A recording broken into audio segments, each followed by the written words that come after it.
সবাইকে শুভেচ্ছা জানাচ্ছি। যে যেখানে আছেন আশা করি ভালো আছেন, সুস্থ আছেন, কুশলে আছেন।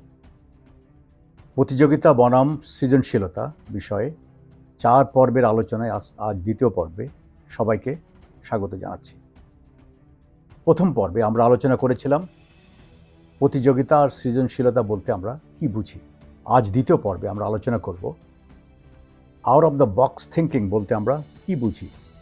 এটাকেই সৃজনশীল চিন্তা বলে। Out of the box thinking বলতে সেই সব সৃজনশীল চিন্তা বুঝি যা দ্বারা আমরা কোনো সমস্যা সমাধানে গতানুগতিক রাস্তা অবলম্বন না করে নতুন অভিনব কোনো রাস্তা অবলম্বন করে থাকি। এখন আমরা দেখি সৃজনশীল হওয়ার জন্য আমাদের কি করতে হবে। সৃজনশীল চিন্তা অর্থ আমরা খাড়াভাবে ভার্টিক্যাল থিঙ্কিং না করে আমরা আড়াআড়িভাবে অর্থাৎ ল্যাটারাল থিঙ্কিং করা শিখতে হবে। আর সেটাই প্রকৃতপক্ষে out of the box thinking. আমরা সকলে খাড়াভাবে চিন্তা করতে অভ্যস্ত। সেটা অবশ্য যুক্তিগ্রাহ্য, সেটা লজিক্যাল, কিন্তু ক্রিটিক্যাল নয়।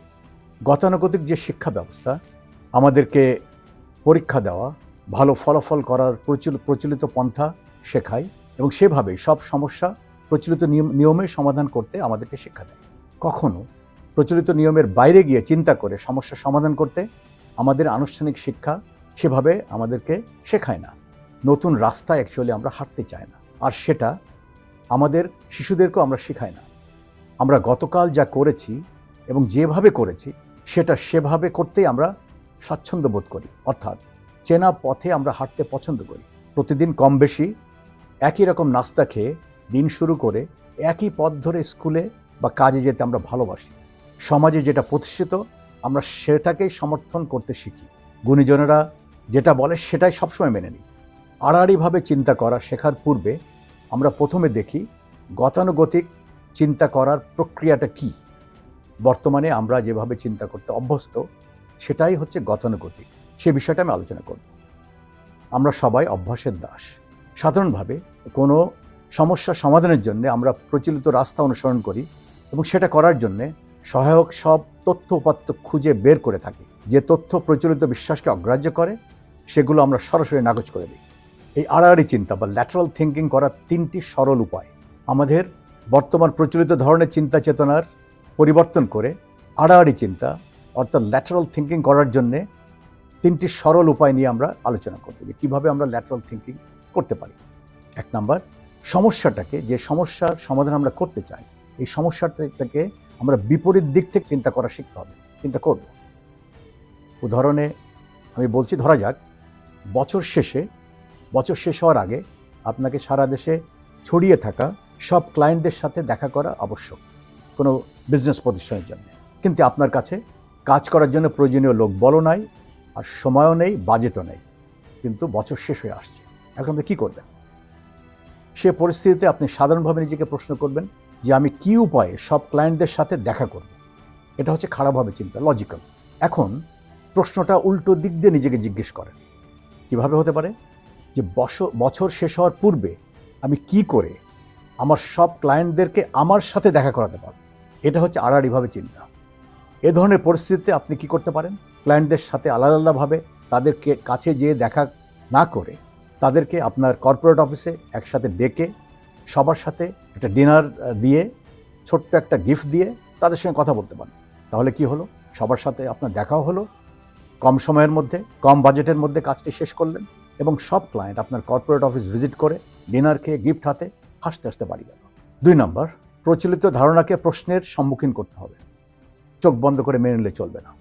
একটা উদাহরণ দিই।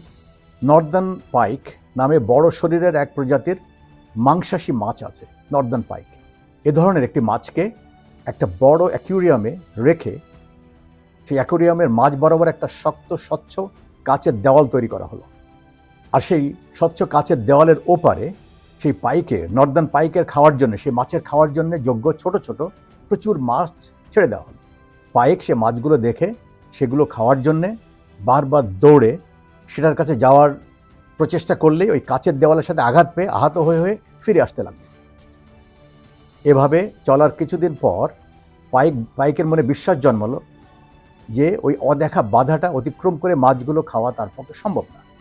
বেশ কয়েকদিন পর কাচের দেওয়ালটি আস্তে করে সরিয়ে দেওয়া হলো, কিন্তু ওই পাইক, নর্দার্ন পাইক, ওই ছোট মাছগুলোকে খাওয়ার জন্য আর দৌড়ে গেল না, দৌড়ানো থেকে সে বিরত থাকলো। কারণ সে বারবার চেষ্টা করে ফেল করার ফলে তার মনে একটা ধারণা জন্মেছে যে মাছগুলো ধরার চেষ্টা করা বৃথা এবং অযথা, ওগুলো ধরা যাবে না।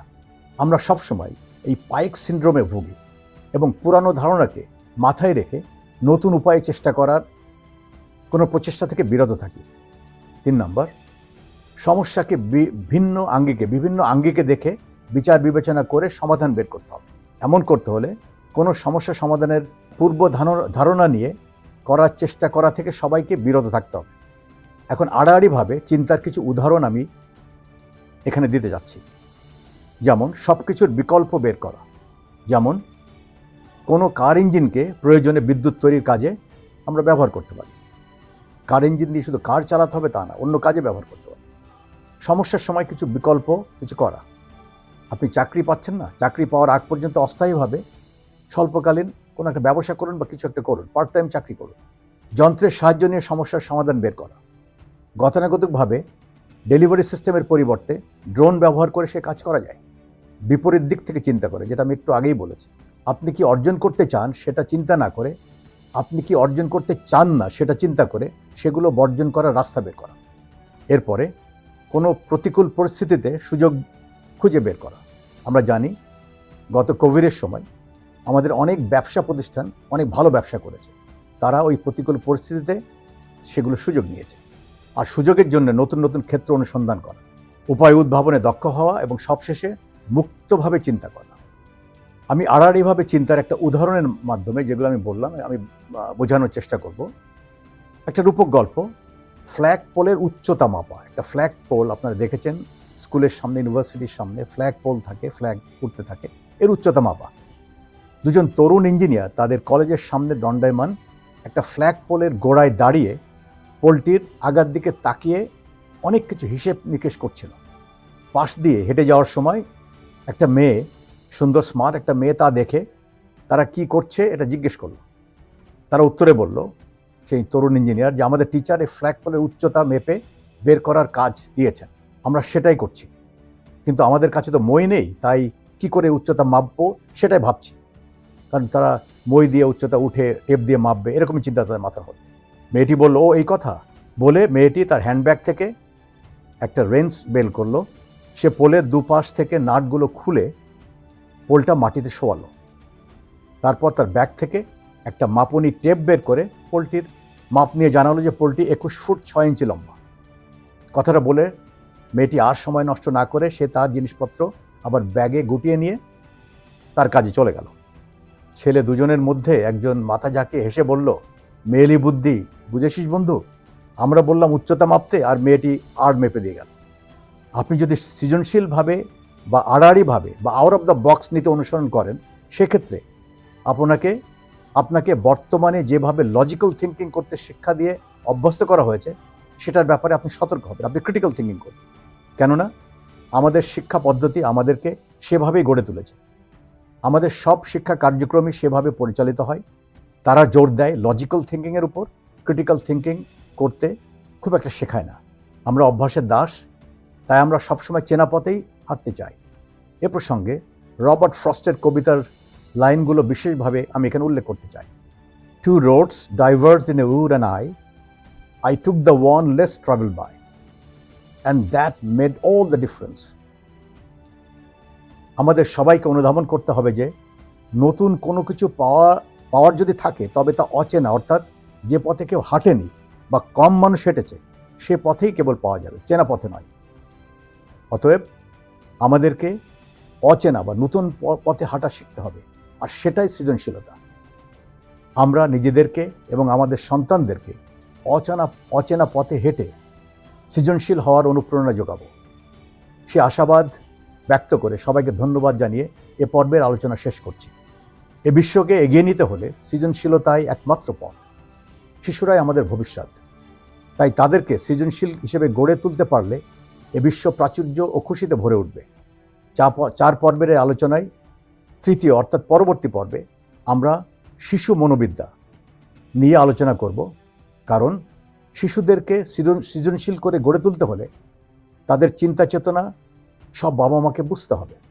এ ধরনের জীবন ঘনিষ্ঠ বিষয়, যেটা আমি মনে করি যে সব বয়স এবং শ্রেণী পেশার মানুষদের জন্য জরুরি, এই বিষয়গুলো আমি এবং আমার টিম সরাসরি স্কুল, কলেজ, ইউনিভার্সিটি বা কর্পোরেট হাউসে ক্লাস বা সেমিনারের মাধ্যমে আলোচনা করে থাকি। এই ধরনের সরাসরি আলোচনার জন্যে আপনারা লিখে জানালে আমরা ব্যবস্থা গ্রহণ করতে পারবো। আমার চ্যানেলটি যদি আপনাদের পছন্দ হয় তাহলে সাবস্ক্রাইব করে, লাইক বা মন্তব্য করে সাথে থাকবেন আশা করি। সবাই ভালো থাকবেন। মানবতার জয় হোক। ধন্যবাদ ও কৃতজ্ঞতা।